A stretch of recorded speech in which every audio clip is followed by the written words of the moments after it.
तो हमने क्या क्या किया, सबसे पहले हमें नेम का लिस्ट बनाना पड़ेगा, है ना। इसके लिए हम डेटा वैलिडेशन यूज करेंगे, लिस्ट यूज करेंगे।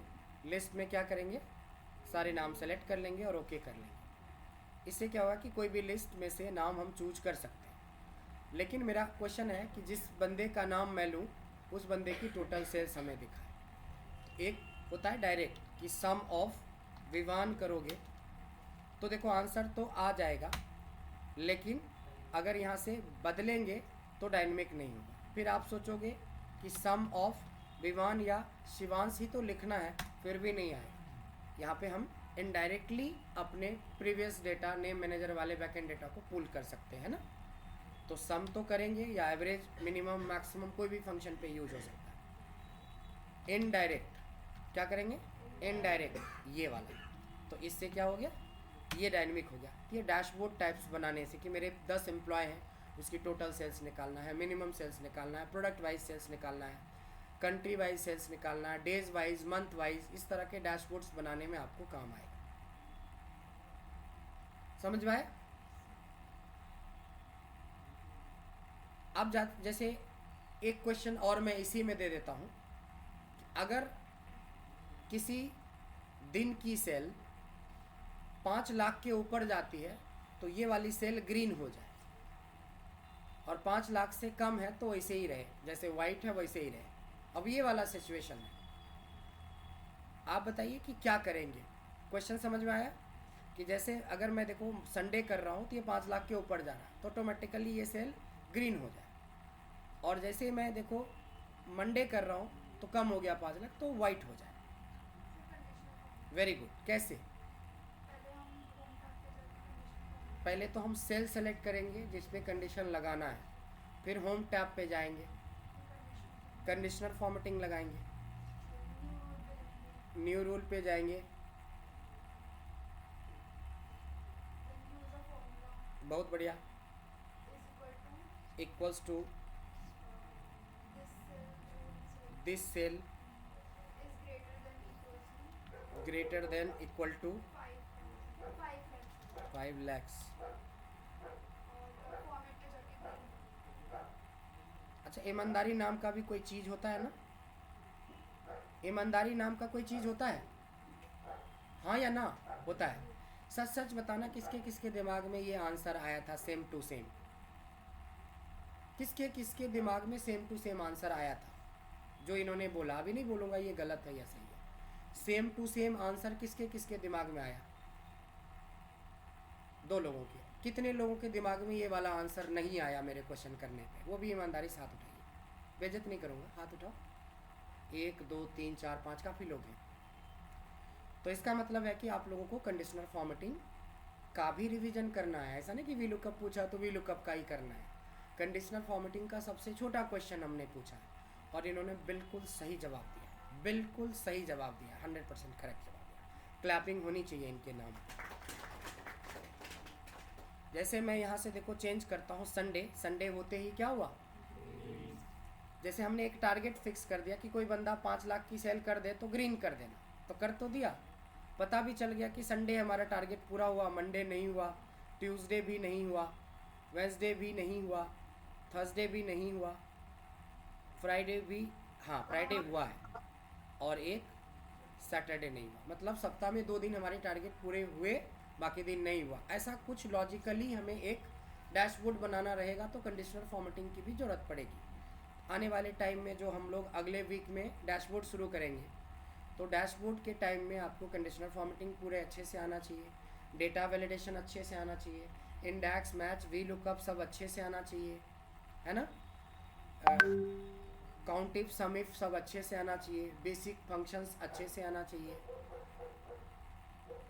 चार्ट्स अच्छे से आना चाहिए। तो ये सब चीज़ को मिला के बोलते हैं डैशबोर्ड। डैशबोर्ड को एक टॉपिक नहीं है, dashboard is a combination of everything. मतलब एक रफ टफ डेटा से आप एक बहुत ज़्यादा अच्छा प्रेजेंटेबल रिपोर्ट्स क्रिएट करते हैं विजुअल्स के साथ, दैट इज़ कॉल्ड डैशबोर्ड। तो ये सारे के लिए ये आखिरी के 3 दिन आपके पास हैं, तो 3 दिन में रिवीजन अच्छे से कर लेना। ऐसा ही हम कुछ लॉजिक यहाँ पे भी लगा सकते थे कि इंडिविजुअल किसी ने 3 लाख कर दिया है तो ग्रीन हो जाए, या जैसे भी आप लगाओगे तो लगा सकते हो। तो देखा कि कैसे हमारे लिए इनडायरेक्ट फंक्शन काम किया है।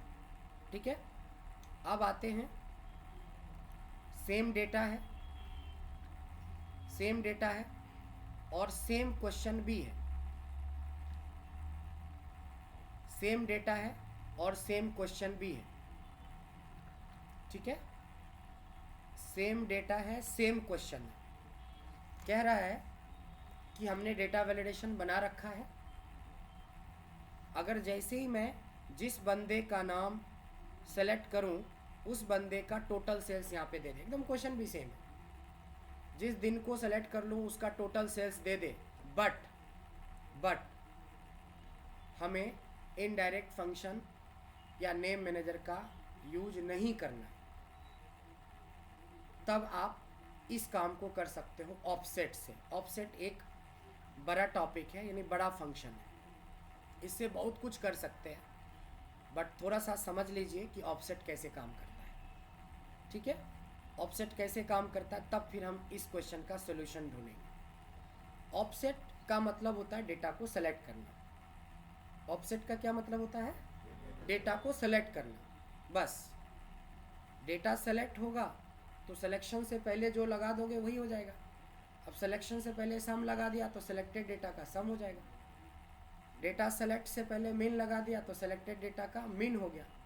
तो मिन एक अलग फंक्शन है, ऑफसेट का काम है सिर्फ सेलेक्ट करना। बात समझ में आए? और ये रो और कॉलम गिन के सेलेक्ट करता है। अगर मान लो कि मेरे को ये सेल को सेलेक्ट करना है ऑफसेट से, किससे सेलेक्ट करना है? ऑफसेट से। तो ऑफसेट थोड़ा बड़ा कॉम्प्लिकेटेड फंक्शन लगेगा शुरू में, लेकिन प्रैक्टिस कर लोगे तो ईजी लगेगा। देखिए, ऑफसेट लिखेंगे तो पूछता है रेफरेंस कि आपका डेटा कहाँ से शुरू हो रहा है। तो मेरा डेटा कहाँ से शुरू हो रहा है? A1 से। फिर अपने आप देखो क्या मांगा हमसे? रोज। हम कितना रो नीचे जाएंगे या ऊपर जाएंगे ताकि हम इस वाले लाइन में आ जाएंगे। कितने रो? रोज मतलब नंबर ऑफ रोज। कितने रोज? 10 नहीं, 9। हम ऑलरेडी A1 पे हैं तो 9 कदम बढ़ाओगे ना आप। यहाँ हो, यहाँ से 1 2 3 4 5 6 7 8 9। तो रो 10 है तो एक कम हो गया 9। एक पे तो हम ऑलरेडी थे तो 9 ही कदम आगे बढ़ाएंगे तो यहाँ पहुँचे। तो अभी कहाँ पहुँचे होंगे हम? मोनिका पे। कहाँ पहुँचे होंगे हम? मोनिका पे। कॉमा। कितने कॉलम हम लेफ्ट या राइट बढ़ेंगे? हम मोनिका पे हैं, मोनिका पे हैं तो इसके बाद से गिनोगे ना, यहाँ से 1 2 3 4 5 6 7। तो देखो एंटर करेंगे तो क्या मिला? वही मिला। समझ में आया? ऑफसेट। ऑफसेट मतलब सेलेक्ट करना होता है। उसके बाद हमने बोला एक क्वेश्चन और बदल देते हैं। अब इस बार मैं इस सेल को सेलेक्ट कर रहा हूँ। अब ध्यान से आंसर दीजिएगा, इस सेल का आंसर आपको देना है। साथ ही चलेंगे, ऑफसेट करते हैं। रेफरेंस A1 है, कितनी रो?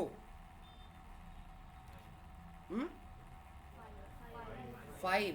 9 किसने बोला? जाना महरौली या बदरपुर क्यों? क्या करने जा रहे हो, है ना? हमें 1 2 3 4 5, 5 में विवान का ये डेटा है ना, तो 5 ही हुआ ना। उसके बाद कितने कॉलम आगे? 4। वेरी गुड, आपको समझ में आ गया ऑफसेट क्या करता है। समझ में आया? बट अभी जो हमने किया है वो सिंगल डेटा सेलेक्ट किया। अब हमें पूरी रेंज सेलेक्ट करना। मान लो कि यहाँ से लेके यहाँ तक को सेलेक्ट करना है, या यहाँ से लेके यहाँ तक को सेलेक्ट करना है, या यहाँ से लेके यहाँ तक को सेलेक्ट करना है। कभी भी सेलेक्ट करते हो तो 2 तरीका होता है सेलेक्ट करने का डेटा। नॉर्मली नीचे क्लिक करके ऊपर की तरफ ड्रैग कर सकते हैं, या ऊपर सेलेक्ट करके नीचे की तरफ ड्रैग करते हैं। ऐसा तो नहीं कि थोड़ा बीच में इधर कर दिया फिर इधर से फिर ऊपर गए, ऐसे करते हैं। या तो टॉप टू बॉटम चलेंगे या बॉटम टू टॉप। नॉर्मली 99% कैसे चलते हैं? Top to bottom. तो इस डेटा का अगर मेरे को सम निकालना है तो सबसे पहले इस डेटा का पहला डेटा आपको सेलेक्ट करना पड़ेगा। जब यहाँ आओगे तभी तो सेलेक्ट करोगे। आपका कर्सर यहाँ है तो पहले यहाँ आओगे ना, तब आप सेलेक्ट करोगे ना। ये बात समझ में आई? तो देखना कि कभी भी जब इंडिविजुअल का तो आप समझ ही लिए, 2 एग्जाम्पल दे दिया। अब ग्रुप में जैसे पूरी रेंज को कैसे सेलेक्ट करें, तो रेंज के लिए पहला डेटा सेलेक्ट करेंगे। तो पहला डेटा येलो वाले का पहला डेटा सेलेक्ट करने के लिए ऑफसेट रेफरेंस ये हो गया। अब बताना कितना रो नीचे, 3, क्योंकि हमें इस डेटा को सेलेक्ट करना, पूरे को नहीं, हम 47,000 वाले का। तो 1 2 3 यहाँ पहुँच गए। उसके बाद कितने रो कॉलम, 2। समझ में आया?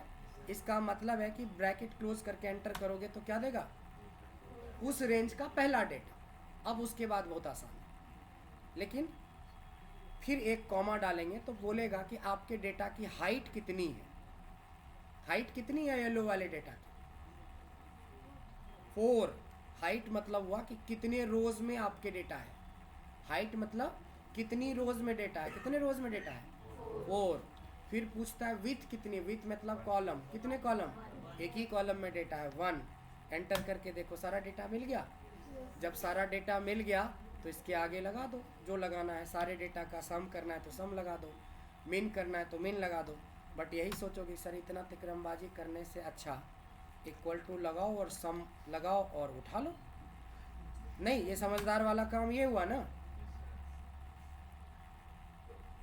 बट समझदारी में डायनेमिक नहीं कर सकते हो आप, समझदारी में डायनेमिक नहीं कर सकते हो आप। अगर आपको मैंने बोला कि ट्यूसडे का डेटा का सम दो ट्यूसडे के डेटा का सम दो, तो सबसे पहले तो आपको पता होना चाहिए कि ट्यूसडे का डेटा का क्या मतलब हुआ। ये हुआ कि नहीं हुआ? ट्यूसडे का डेटा का मतलब यह, तो ट्यूसडे का डेटा लो ऑफसेट से, उसके बाद तुरंत समझ में आ जाएगा। रेफरेंस यहाँ से चलेगा, कितना रो नीचे। फिर कुछ लोग अभी भी 9 कर रहा है, जाना मेहरौली, बदरपुर जाके फिर पकड़ेंगे 502 वो 417। भाई जस्ट नीचे उतरना है ना इसके सामने आने के लिए, जस्ट 1। अभी कौन बोला नो? कौन बोला? आदित्य ना, ये तो सूरज है, सूरज जबरदस्ती मतलब दक्षिण में पश्चिम में डूबेगा, आएगा उठेगा पूरब में। घूमने का आदत है ना, नाम है तो घूमेगा। 9 क्यों? 1। कितने? 1। कितने कॉलम?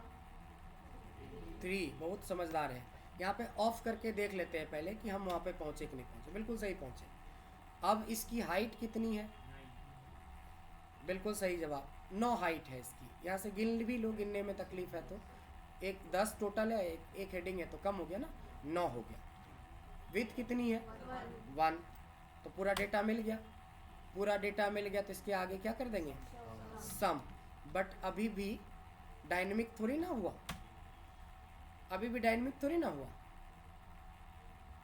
अच्छा ये बताओ कि अगर हम अभी ट्यूसडे का निकाल रहे हैं तो हमें इस डेटा में कितने कॉलम आगे आना पड़ा था? 1 2 3। वेडनेसडे रहता तो कितना आगे आना पड़ता? थर्सडे आना रहता तो कितना? संडे में ही आना तो कितना? 1। इसमें से ये जो 3 है, ये 3 क्या है? कॉलम है। तो कॉलम को हम डायनेमिक नहीं कर सकते मैच लगा के, V lookup match, H lookup match, index match. तो मैच क्या करता है? हमें कॉलम नंबर देता है। तो यहाँ पे लगा देंगे मैच। मैच में बोलेंगे कि जो नाम यहाँ पे है उसको आपको सर्च करना है मेरे डेटा के हेडिंग में, यहाँ से यहाँ तक। अब फ्रिज, 0। अब जिसको वी लुकअप मैच नहीं आता होगा तो उसको ऑफसेट। टफ लगेगा, अदरवाइज बहुत आसान। ये लो हो गया डायनेमिक, क्योंकि अब यहाँ से बदलेंगे, यहाँ बोलेंगे संडे का ढूंढो, संडे मनी मन 1 ढूंढ लिया तो 1 के सामने का डेटा पुल कर लिया, आंसर सही है। यहाँ से आपने बोला फ्राइडे, तो ये पहले 5 कॉलम आगे चला गया होगा, यहाँ के डेटा को पुल किया होगा और इसका आंसर 5,70,000 है। ये लो, समझ में आया? तो ऑफसेट भी उसी को समझ में आएगा जिसको वी लुकअप मैच या मैच। तो मैच तो कोई बहुत टफ नहीं था, मैच से क्या निकालते थे? या तो रोल नंबर या कॉलम नंबर। तो जब भी कभी आप बड़े एनालिसिस करोगे तो हर एक फंक्शंस की ज़रूरत पड़ती है। कंडीशनल फॉर्मेटिंग की भी ज़रूरत पड़ेगी, डेटा वैलिडेशन की भी पड़ेगी, वी लुकअप की भी पड़ेगी। देखो अकेला मैच का पड़ गया ज़रूरत, तो सम ऑफसेट मैच, सोचो इस पे आप कितने फार्मूला जनरेट कर सकते हो। इस पे तो दुनिया भर के फार्मूला जनरेट कर सकते हो जिसको फार्मूला बनाने का है चाहिए। आप उस रेंज का एवरेज निकाल लो, उस रेंज का मिनिमम निकाल लो, उस रेंज का मैक्सिमम निकाल लो, उस रेंज के पहले 2 डिजिट का सम निकाल लो, सब में ऑफसेट घुसेरना समझते हो ना। मतलब जब फार्मूला बनाओ तो ऑफसेट ज़रूर उसमें लो, क्योंकि रेंज सेलेक्ट करने के लिए हम मैनुअल नहीं, हम ऑफसेट का यूज़ करेंगे। तो 20 तरीके का तो फार्मूला इसी से जनरेट कर दोगे। अगर समझ में आ गया तो इस रेंज की लार्जेस्ट वैल्यू, इस रेंज की सेकेंड लार्जेस्ट वैल्यू, जितना आपने नॉर्मल तरीके से बनाया सारे ऑफसेट के तरीके से बना सकते हैं डायनेमिक रेंज सिलेक्शन के मेथड्स। तो फार्मूले का तो मैंने 1-2 हिंट दे दिया, इस पे तो 25-30 फार्मूला तो इसी पे बन जाएगा। आपके बैच में कितने लोगों ने 100 फार्मूला भेज दिया? 1 2 3 4। अभी भी सोचो कि 15 में से 4 ही लोगों ने भेजा है, तो डैशबोर्ड शुरू हो जाएगा ना तो बिल्कुल टाइम नहीं मिलेगा आपको। एक आखिरी मौका है मंडे तक, और जिन लोगों ने 100 बना भी दिया ना तो ऐसा लॉजिक मिला तो 10-20 और बना दो आप, उसमें 125 कर दो, 150 कर दो। जिसने अभी तक 17 ही बनाया और आप 117 बनाए हो तो डिफरेंस अपने आप पता चल जाएगा कि नौकरी किसकी लगेगी, 17 वाले की लगेगी या 117 वाले की लगेगी। बात समझ रहे हैं? तो हमारा ऑफसेट भी कंप्लीट हो गया। अब आता है एड्रेस। क्या है तीसरा? एड्रेस। आन्या, इस सेल का एड्रेस क्या है? F12। सब लोग सही सही बोल रही है ना? Very good. इस सेल का एड्रेस क्या है?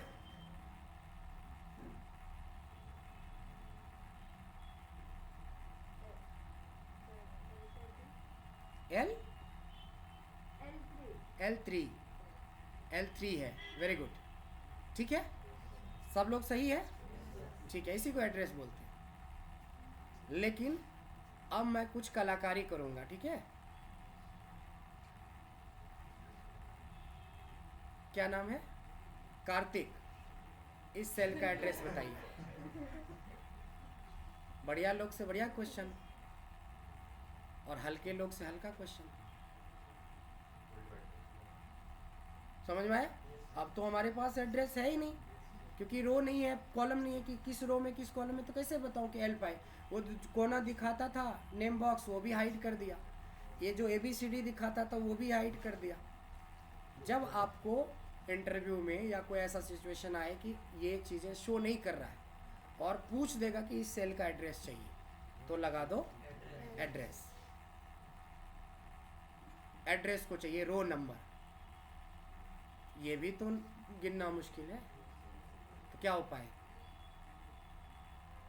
कुछ तो उपाय होगा, या तो गिनो बैठ के, नहीं शुरू से 1 2 3 4, अंधेरे में ही तीर मारोगे ना, 1 2 3 4 एरो बढ़ाते जाओगे। और कुछ उपाय है? तभी पर कुछ नहीं होने वाला है, कुछ तो दिखेगा ही नीचे सेलेक्ट करके। अगर आप सेलेक्ट कर ही लिए तो क्या सेलेक्ट हो जाएगा? F90 हो गया।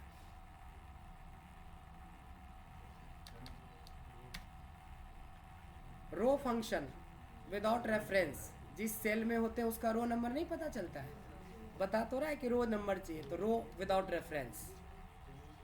और फिर कॉलम विदाउट रेफरेंस, कॉलम भी नहीं पता है ना, विदाउट रेफरेंस, तो क्या रिटर्न देगा? इसका एड्रेस है G84। समझ में आया?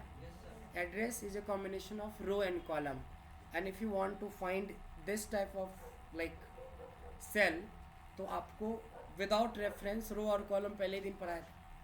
समझ में आया? पक्का? हाँ, तो बस हो गया एड्रेस का।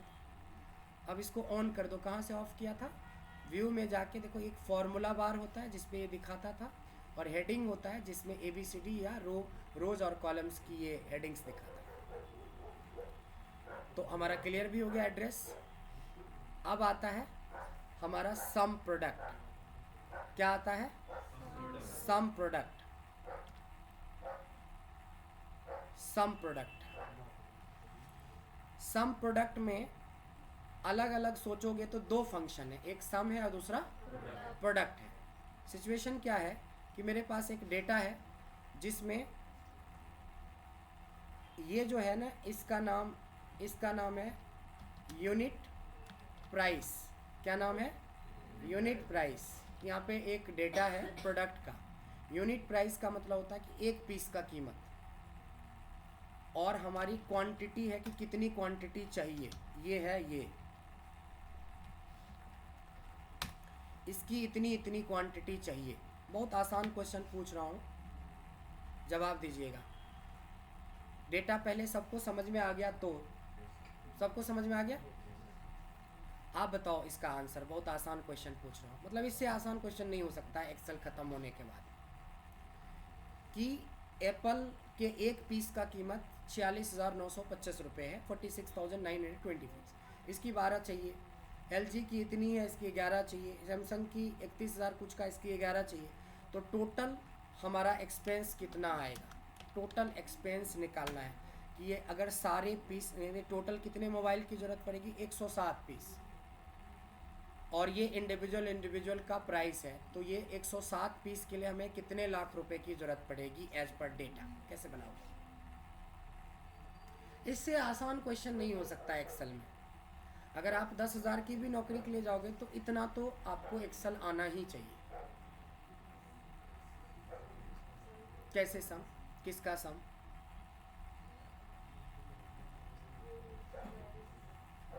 नहीं, मतलब आप नहीं जवाब दे पा रहे हो। आप बताओ आन्या। वेट करना, कोई किसी के साथ बात नहीं करना। हाँ, यस, आपके दिमाग में मल्टीप्लिकेशन आना चाहिए। क्योंकि अगर एक पीस की इतनी कीमत है तो 12 पीस की इतनी कीमत, तो हमारा तो एप्पल में ही 5,63,000। तो सबका निकाल लेंगे ऐसे, और फिर इन सब का जो जोड़ होगा तब। तो जिसके दिमाग में मल्टीप्लिकेशन नहीं आया तो समझ लो एक्सेल में आपको अभी 50% भी नहीं आया, क्योंकि बहुत सीधे सवाल थे। क्या हो गया मयंक? क्यों ऐसे लोल में लोल मिलाते हो? लोल में लोल मिलाना समझते हो कि सामने देखने के बजाय आप एक दूसरे को देख रहे हो? हैं? आदित्य आगे आओ, उठो। हम तो सनम डूबेंगे, तुम्हें भी लेके डूबेंगे। इसके साथ कोई मत बैठना, और ये चेयर लेके बिल्कुल साइड में बैठिए।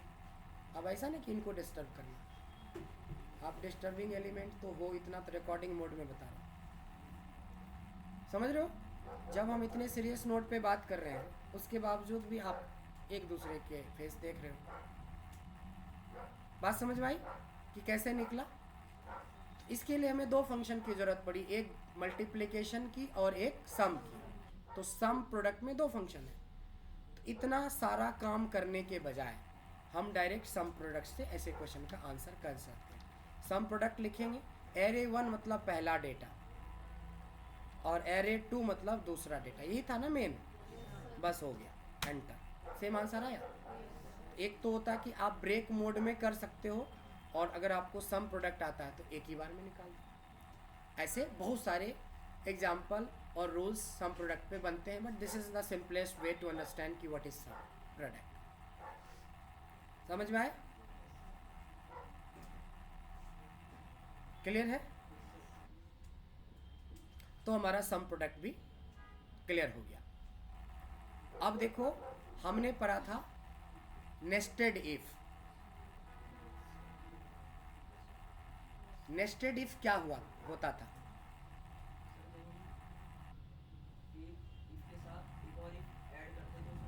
शाबाश, बहुत बढ़िया, बहुत बढ़िया। जैसे मेरे पास यहाँ पे मार्क्स दिया हुआ है, और मार्क्स को तत्काल मैं डायनेमिक बना देता हूँ, रेंडम बना देता हूँ, 10 से लेके 100। तो अभी जो मार्क्स दिख रहा है इसके हिसाब से क्या डिवीजन है? ये डिवीजन पढ़ाया था ना, first division, second division, third division. तो अभी जितना मार्क्स है उसके हिसाब से क्या डिवीजन है? First division. क्राइटेरिया तो इतने दिन से तो क्राइटेरिया ही पढ़ा रहे हैं। 10th किए हो तो 60 पे ही तो फर्स्ट डिवीज़न होता है।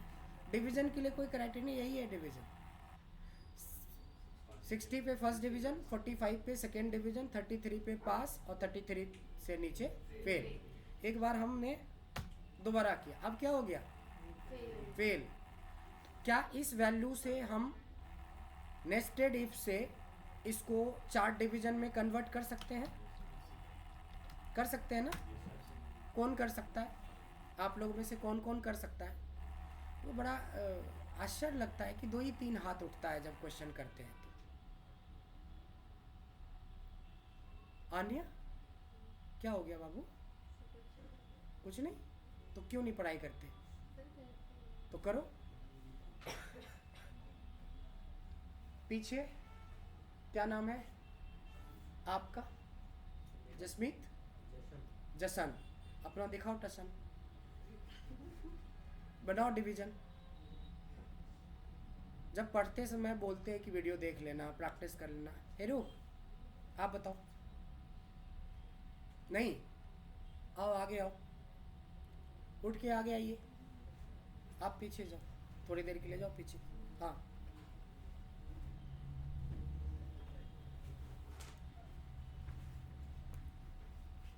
कम से कम नहीं पढ़ते तो दूसरे को तो पढ़ने दो। सर मैंने तो पढ़ाएगा। हाँ, ठीक है, समझ में आया? All clear? 2 लोगों ने ही हाथ उठाया इसके लिए, आप क्यों नहीं बताओगे? क्यों? मतलब जब इंटरव्यू में जाओगे तो बोल देना कि सर ने पढ़ाया ही नहीं था अच्छे से, इसलिए उतना क्लियर नहीं है। वीडियो दे दिया, इस पे 4 क्लासेस चली, इसके बावजूद भी सोचो एक छोटा सा क्वेश्चन का आंसर नहीं कर पा रहे हो। यही चीज़ सोचना है। आखिरी के 4 दिन में मैं पढ़ाने से ज़्यादा आपको रियलाइज़ करवाऊंगा कि इंटरव्यू किस बेसिस पे आप दोगे। आप बना सकते हैं शायद। नहीं? आइडिया नहीं आ रहा है। मयंक बताओ। इक्वल्स टू इफ, ये मार्क्स लेंगे, ग्रेटर देन इक्वल टू 100। 60 पे फर्स्ट होता है, 60, 60 कॉमा फर्स्ट। Very good. ये लड़का को मतलब पूरे बॉयज़ में नहीं, पूरे क्लास में सबसे ज़्यादा नंबर आया है। तो क्यों नंबर आया है आप लोग समझना, जिनको कम नंबर आया है, कि पूछने के बाद कुछ तो आंसर आ रहा है। फर्स्ट, यहाँ तक तो ठीक है। If again you have to check marks greater than equal to 45 तो सेकेंड, फिर इफ लेंगे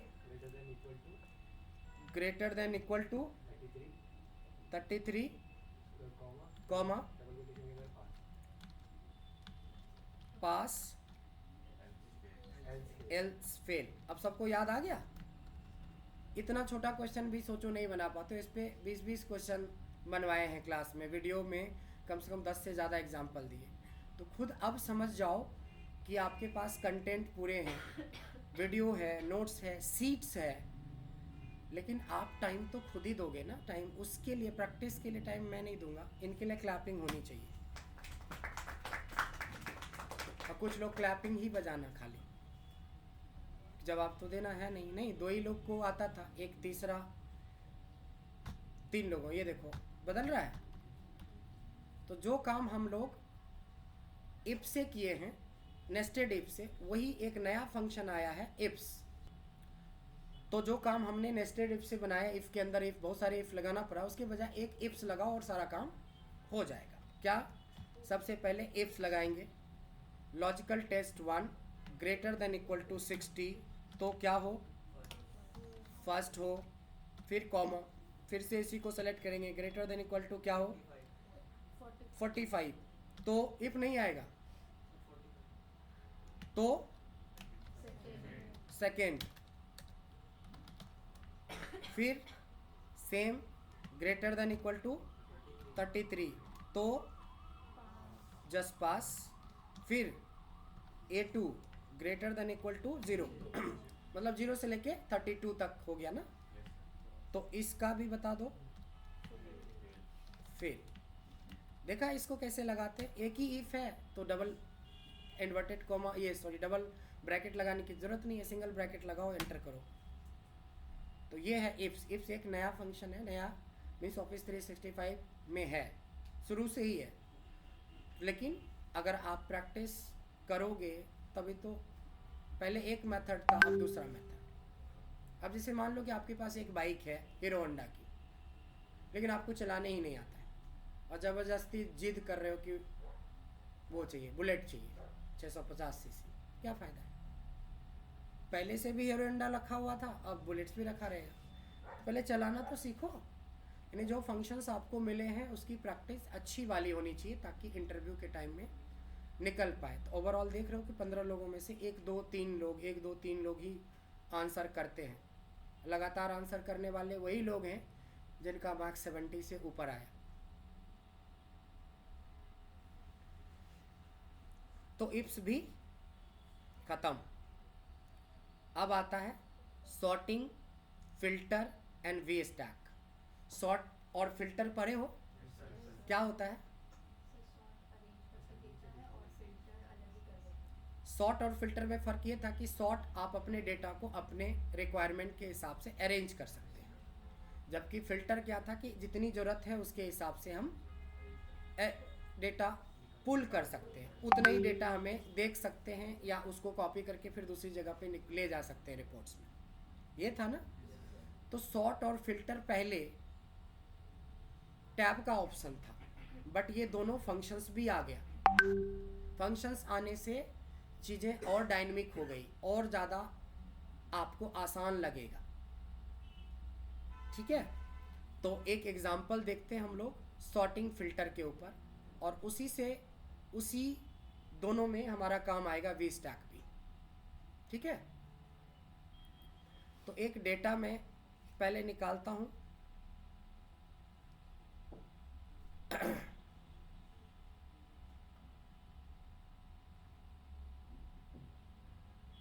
एक डेटा में निकालता हूँ जो हमारे पास ऑलरेडी है सॉर्टिंग फिल्टर के हिसाब से। मतलब सॉर्टिंग फिल्टर में थोड़े बड़े डेटा की ज़रूरत पड़ती है, क्योंकि 50-100 डेटा रहे तो एक डेटा में निकालो जिसमें थोड़ा हमारे पास ज़्यादा डेटा है।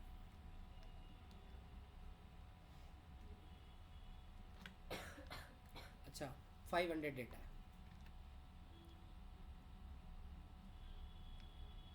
क्या है हमारे पास डेटा? 500 डेटा है। ठीक है,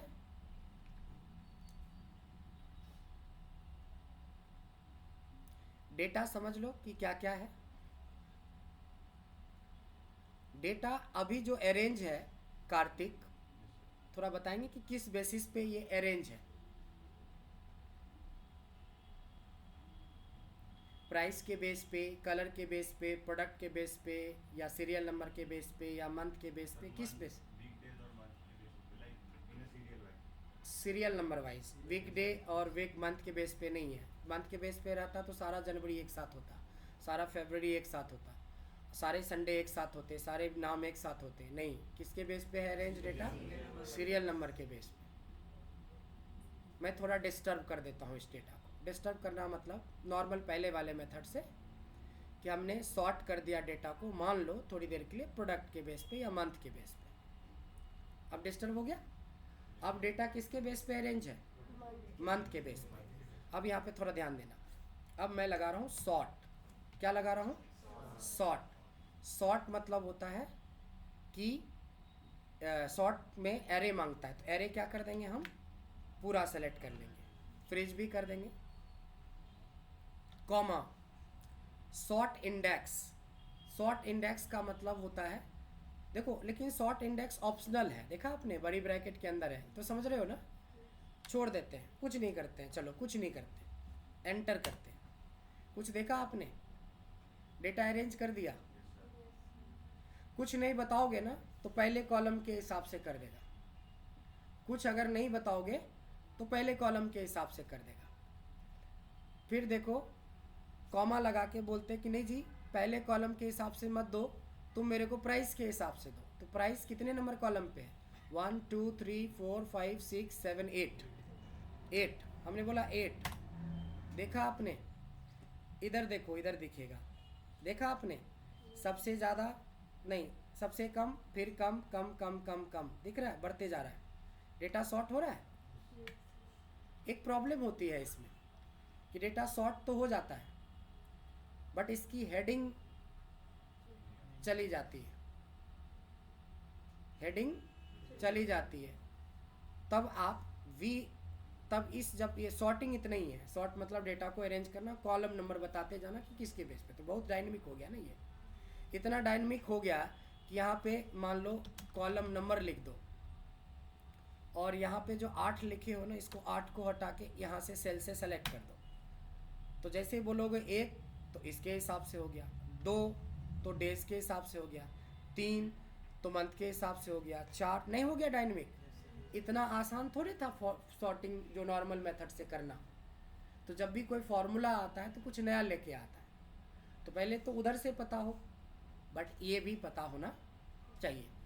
तब आप चाहते हो कि नहीं सर इसमें एक चीज़ बड़ी प्रॉब्लम वाली लग रही कि बिना हेडिंग का आ रहा है, उसी के लिए है वी स्टैक। तो इस सॉर्ट से पहले लगाओगे वी स्टैक। वी स्टैक मांगता है एरे 1, एरे 1 में आप क्या करोगे, पूरा का पूरा हेडिंग सेलेक्ट कर लेना, फ्रीज कर देना, और कॉमा 2 एरे 2, एरे 2 जो मेरे पास ऑलरेडी है, जो सॉर्टिंग से आया है, ठीक है। तो वी स्टैक खुला है तो बंद भी तो होगा, मतलब समझ गए, बस हेडिंग एक अलग से। अब कुछ गड़बड़ हुआ है यहाँ पे, अच्छा इधर नहीं ली थी हमने पूरी, ये इधर छूट गया था हमारा, इसलिए ये गलत कर रहा है। तो यहाँ पे क्या था, ये ए से करना है ना, ए कर देंगे, बस ख़त्म। अब हमारा प्रॉपर डेटा विजिबल हो गया। अब देखो मैंने बोला कि तुम सीरियल नंबर से करो, कर दिया। मैंने बोला तुम डेज से करो, करा। हमने बोला प्रोडक्ट से करो, 7 नंबर 6 नंबर, प्रोडक्ट के नहीं 6 नंबर मतलब कलर के बेस पे किया, 6 नंबर किसके बेस पे किया, तो दिस इज कॉल्ड सॉर्टिंग। लेकिन सॉर्टिंग तभी आपका प्रॉपर सॉर्ट काम करेगा जब आपको वी स्टैक भी लगाना आना हो, क्योंकि हेडिंग के बिना सॉर्ट करने का क्या मतलब। अब सॉर्ट के बाद आता है फिल्टर, कॉपी, ये लो। अब हम क्या करने जा रहे हैं, फिल्टर। फिल्टर मतलब क्या होता है कि अगर मेरे को खाली येलो कलर वाला चाहिए, या खाली हमें मंथ वाला चाहिए, या सिर्फ सोनी चाहिए, या हमें वेंसडे वाला चाहिए, यही होता है ना, फिल्टर तो यही होता है। अब हम यहाँ पे भी वैसे ही करेंगे, इक्वल्स टू फिल्टर करेंगे, एरे 1। इस बार खाली फिल्टर करते समय एक चीज़ का ध्यान रखिएगा कि आपको हेडिंग नहीं सेलेक्ट करना है, हेडिंग को छोड़ के डेटा सेलेक्ट करना है, ठीक, क्योंकि मेन डेटा तो मेरा यही है। और देखो सेकेंड कॉलम क्या है, ये सेकेंड कॉलम क्या है, इंक्लूड्स, ऑप्शनल नहीं है। ऑप्शनल रहता तो वो बड़े ब्रैकेट के अंदर, कि जैसे सॉर्ट में क्लिक कर दिया तो सॉर्टिंग कर दिया, वो ऐसा नहीं करेगा, ये एरर आ जाएगा। मतलब इसके सेकेंड आर्गूमेंट भी पास करवाना पड़ेगा। इंक्लूड का मतलब होता है कि वो वाला कॉलम, मान लो कि मेरे को किस कॉलम पे करके दिखाऊं, प्रोडक्ट पे करके दिखाऊं, तो प्रोडक्ट वाले सारे हेडिंग सेलेक्ट कर लेना, सॉरी सारा डेटा सेलेक्ट कर लेना, और बोलना इक्वल टू जिसके बारे में आपको निकालना है। तो किसके बारे में निकालना है, सोनी। एंटर करो, देखो जो डेटा आया आपके पास खाली सोनी का आया, देखिए खाली सोनी का डेटा है इसमें, लेकिन चाहिए मेरे को हेडिंग, तो क्या लगाएंगे, वी स्टैक। वी स्टैक में एरे में इस वाले हेडिंग को ले लेंगे, बस कॉमा ही तो लगाना, बाकी लास्ट में जाके ब्रैकेट भी लगाएंगे। और भी डायनेमिक बनाना है आप, मतलब यहाँ पे प्रोडक्ट जो लिखोगे वही आए, नहीं प्रोडक्ट जो लिखोगे वही आए। तो उसके लिए क्या करेंगे, जहाँ पे सोनी किया था, इस सोनी को हटा के किससे कनेक्ट कर देंगे, इसको सेल को। तो देखो सोनी के हिसाब से डेटा फिल्टर होके आ गया, देखा, चेंज करके देखें दूसरा काम करता है कि नहीं करता। एप्पल, एप्पल का डेटा आया, और डायनेमिक करना है तो यहाँ पे ड्रॉप डाउन लिस्ट बना दे कि टाइप भी ना करना पड़े। समझ रहे हो क्या हो रहा है, पूरा डैशबोर्ड बन गया ये। तो इस तरीके से आपको इन सब का यूज करना। आज हमारे फंक्शंस वाले पार्ट में तो जो लिस्ट में था वो तो हो ही गया, लिस्ट से कम 10 ज़्यादा हो चुका है, लिस्ट से कम 10 से ज़्यादा हो चुका है। फॉर्मूले की तो बात ही मत पूछो, कितने सारे फॉर्मूले क्लास और वो ऑप्शंस को मिला के बता दिया है। ये है फाइल, ये है सेव एज। आपने किस चीज़ में एनरोलमेंट किया है, कौन सा कोर्स है? हाँ, डीए है या डेटा साइंस है?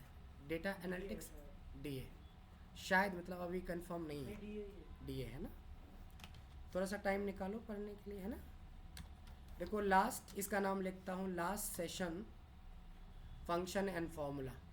अब इसके बाद हम इस पे बात नहीं करेंगे एक्सेप्ट डैशबोर्ड। इसमें सब कुछ आ गया, प्रैक्टिकल लाइव क्लास की रिकॉर्डिंग है। अब